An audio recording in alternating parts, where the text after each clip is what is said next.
কি অবস্থা ভাইয়া? ভালো আছো নি? তো তোমারে আর কি কমু, তুমি আসলে আমার একটা উপকার করছো। উপকারটা হইতেছে কেমন, তুমি আমার আব্বারে যত বাজে কিসিমের ফার্মপুট্টি আছে সবই মারছো।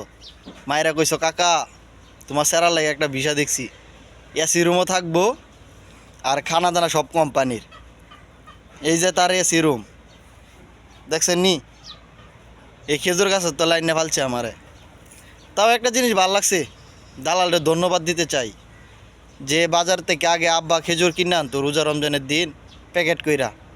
তো সৌদির খেজুর খাইছি, অনেক টেস্ট লাগছে।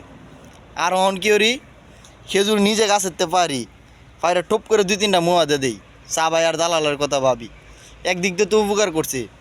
খেজুর গাছটি দেখতেছি, খেজুর দেখতেছি, আজোহা খেজুর, আর কত বাল ছিল মেয়ের খেজুর। অন কি কমু ভাইয়া, না ভাইয়া তোমার ধন্যবাদ দেওয়াই লাগে। তোমার জন্য শুভকামনা রইল, মন থেকে ধন্যবাদ জানাই যে তুমি আমার এই এসি রুমের কামটা দিলা। এটা হচ্ছে প্রাকৃতিক পরিবেশ, যে সুন্দর হাওয়া, মানে হাওয়ার কথা কি কমু ভাইয়া।